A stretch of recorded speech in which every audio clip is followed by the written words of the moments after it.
turabwira abantu ubuki bakwiye gufata ubwari bwo bivanye n'ibibazo bafise. Umuntu afise ibibazo byo guhema akoresha ubwoko bw'umukatuzi, umuntu asanzwe afise nk'ibibazo bya diabete akoresha ubwoko bw'umubirizi canke bwa kashi.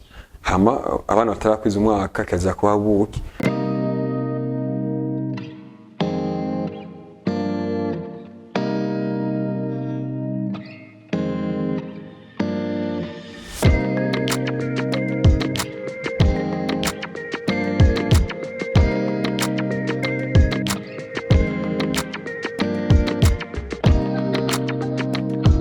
Kwa nabona yuko byo korora inzuki abyo byatubeshejeho mu muryango, nanje rero maze ndi kwishure nabikurikiranye mbere niga mu mwaka w'indwi nagiye kurondera certificate kugira ngo ntangwe gukora ubuhinga kanone mu byo korora inzuki. Naronse mu 2007 nabironkera mu kigo cya Furera mu Cibitoki. Hama maze kuyironka naciye mbandanya ishure kandi mbandanya n'ibyo korora inzuki nkiri kwishure.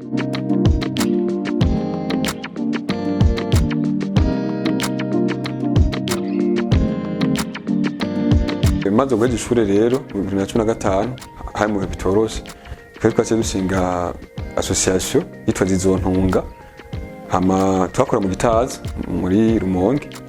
Hama turakora mwaka wa mbere mwaka wa kabiri 2017 tuza kuviga Tanzania ari ishure riri Singida tuza kwiga ngene bashobora korora inzuki ngene bashobora korora inkura ko twe inkura twazibona mu binogo twari tuza ati turashobora kuzitunga canke zashobora gutanga ubuki.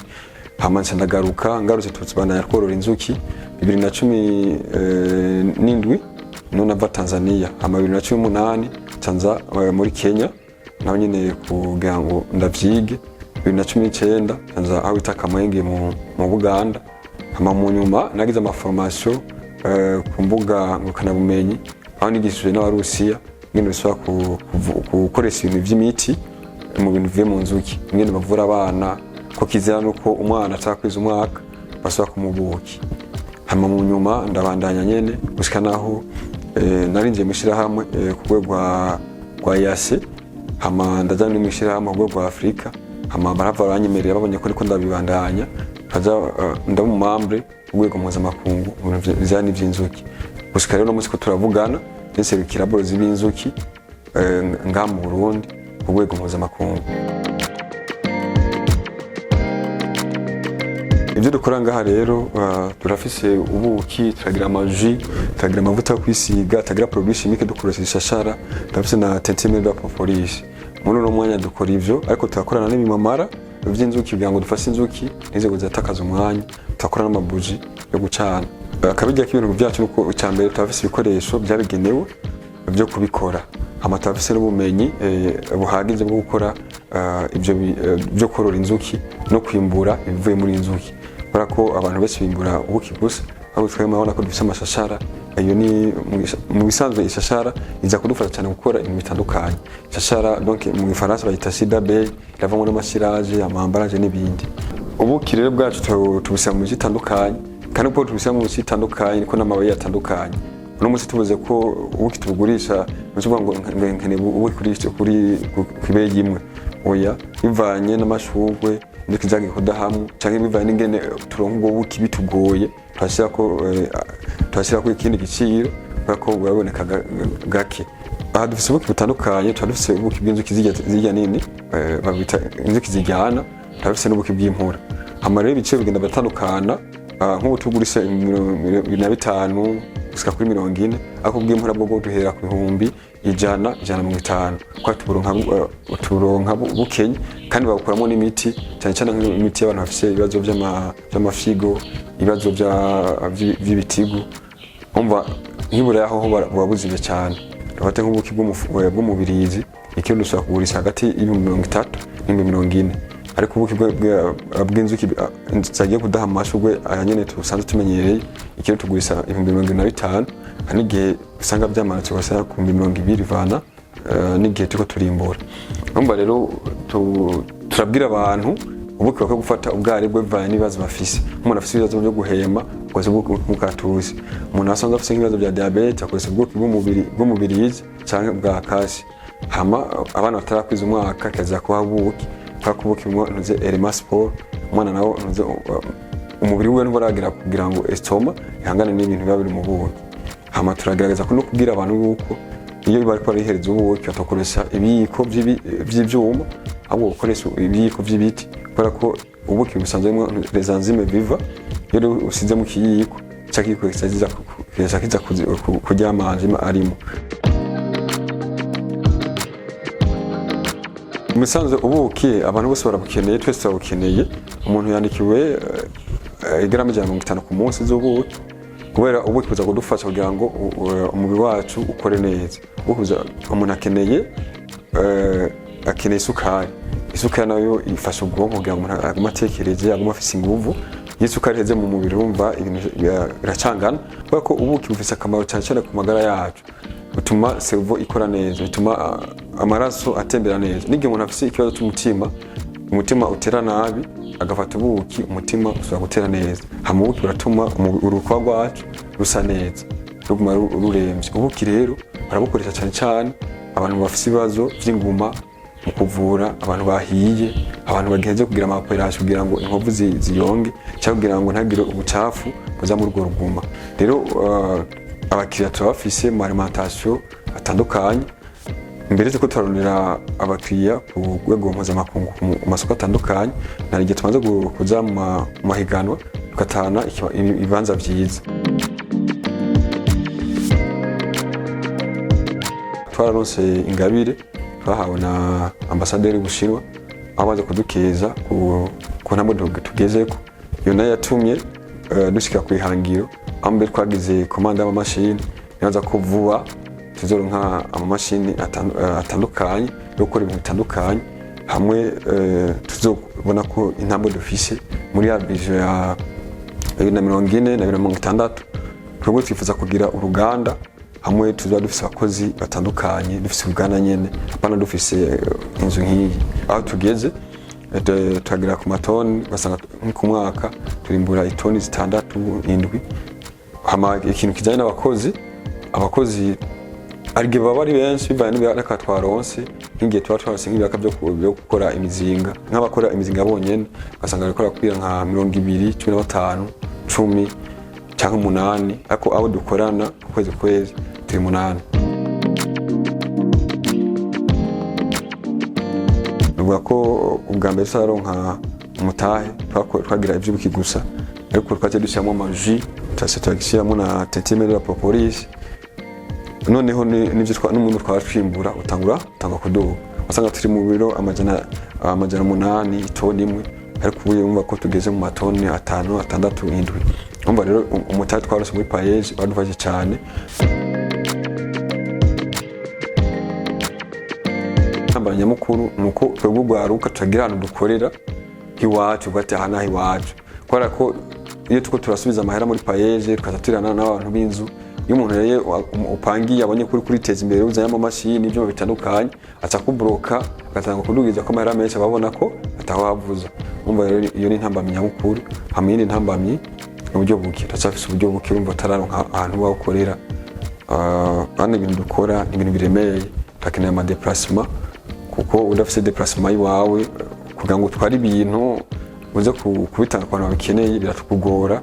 Narijya mubona ko hari ibibazo by'ibitoro, ahantu kwa tugenda ku bitaro ugasanga umuntu yakora agenda ku 50, kuko umuntu afise taxi asabwa abonye ko ufise umuzigo wazo ati murafise aya kandi nta kundi bugire. Umva rero n'inyungu twateza kugira kunguka usanga tuyihaye umuntu akwatwungoroza. Nkamaze kugenda ugwaruka rwashigikiwe cyane bivanye n'ibisata bitandukanye. Abavumbi bakorana na Ministeri ya Agriculture, barako Ministeri ya Agriculture y'uburimi n'ubworozi niyo kubera inzuki zisanzwe zikora mu bintu byo kugwiza umwimbu mu birimwa, ivyo bita pollinisation. Donc inzuki nazo zimwe mu pollinisateur. Rero muri ivyo bisata abavumbi bakorana nabo kugira ngo babahe umutahe w'ibanze, kugira ngo bagire gute bakorane nabo mu burimi n'ubworozi. Harimo baragira ingenga mahera ashobora gufasha mu burimi n'ubworozi. N'abavumbi numva nabo muri ivyo bindi bihugu bararonka aho bati kubwo b'abavumbi bazoronka amahera ya kugira ngo badufashe muri pollinisation, bakinga ibidukikije muri byantu by'inzuki. Ko hamwe inzuki zohona n'ibintu byose bya kuyisi binyabuzima biba bikibaho. Ikibazo cyo ngaho iwacu tugira nuko keshi batunaniza bakakubwira inyungu ivuna cyangwa bakakubwira ngo urafise hypothèque. Abantu baba bagena nk'uko kwa twebwe dusaba kuronka ama hypothèque, dusaba gutanga ama banki uko usanga tuvuka ahantu hatandukanye. Kwa hanze ho usanga ni ibintu biteye imbere, usanga ni ibintu igihugu gishyiramo inguvu ko nawe uri kuraraba ibintu dukora ngaha.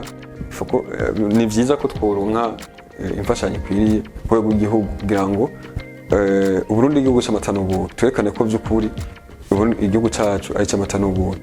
Aha rero turafise ikibazo ngaho iwacu n'igihe tutumiwe mu mahiganwa canke mu bihugu bitandukanye, hagiye tubura uburyo bwo gushikayo mbere ugaca ku bantu batandukanye kugira ngo nta kundi ngo nta mahera dufise mu mitsi mbere atandukanye bakaba bo kudekuraje aho riyo ko gushikira. Rero ni intambamyi zituma byantu kwasaba gushikako canke kugira ngo turabire kuri babandi bamaze gutera imbere bitugora. Nkuko mubona ngaho kuri iki gicapo cerekana inyubako tugiye kubaka, fana natanguye kugira clôture. Iyo nyubako rero izodufasha cyane cyane salle de formation et laboratoire. Ni salle zo kwigishirizamo abantu ngene basaba korora inzuki, ngene basaba kugwiza umwimbo ku mwaka, ko bati niburi urikane kumbura amatoni 200 cyangwa 300.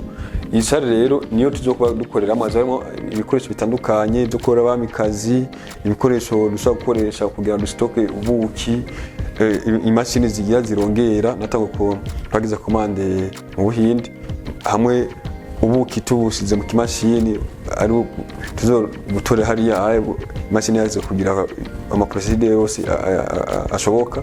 Twatufise imashini yo kuri mamara dusamwe usanga ivyo bloke amadojeje ibyo bloke bagaca duha ibyo bita amafeyi mamara tuza dusaba muzinga. Iyi ni miyereri nantu tuzosorera ubuki bajya bavundi bavumba zoza n'ubuki tukabagurira, tukagira n'amateretima yose y'ubuki ashoboka, kaza tugirana n'amadepo, kaza tubishiraho nyene duze kugira kuyungurura, duze kaza tubishira hano mu ndobo zabigenewe. Rero nuze Omier tuzatufise n'iyindi nzu dukoreramo ibintu byo kunwa by'amaji, umva inzimu mwe zibayigenga, hazba hariho na maison cosmétique. Iyi maison cosmétique ni iby'amarabero, amavuta yo mu mutwe, amavuta ku mubiri, amasiraje y'ibirato, ko bivuze cosmétique zo kora ibintu byinshi. Hariho na bureau d'administration, murabona ni logement abakozi basaba kurara cyangwa ugize faiblesse zo kuruhukira.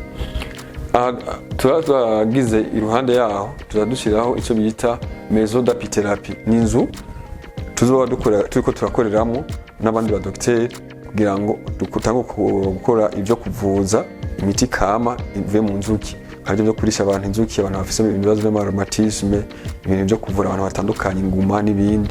Twararonse umuganga umudocteur wego mpuzamakungu twa Stefan Tangi atwemereye yuko azodufasha kugira ngo mu myaka nk'ibi cyangwa 3 twe dufise iyo nzu ita ya apithérapie yo kuvuza ibintu by'inzuki, ibintu byo mu inzuki zitanga. Umva rero kizo ari ikintu gikomeye, niyo mpamvu dushaka yuko muri venye tuzoba ko turakora byo dufasha kugira ngo igihugu cyacu gitere imbere, igihugu cyacu kimenyekane, igihugu cyacu gisore mu mahanga kironka amadovize. Umugambi wose hamwe uzotwara muri aridi ni miliyoni 240 y'amarundi. Iyi koperative yacu Burundi Beekeepers Cooperative isanzwe ikorera mu Ruziba kujya Gaparata kujya kabiri. Turafise n'adukorera isanzwe ikorera mu Gitazi, ni mu nyubako ya etage ya Minyota Club impande n'isoko. Turakora kandi ibugenyuzi iruhande y'isoko. Abantu bifuza ibyo dukora haba mu mavuta cyangwa ubuki bashaka kubisanga muri kiosk ya CFCIB kwa Fatima muri Asiatique hari ubuki, hamwe na restaurant dietétique aho ama produit barasaba kuyasangayo, canke umuntu akasaba kutubwira ko abukeneye centre ville turaburungika.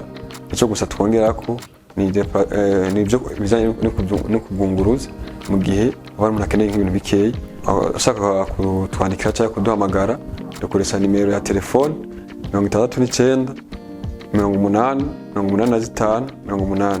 Adutora kuri page ya Facebook ni Apisante 2020.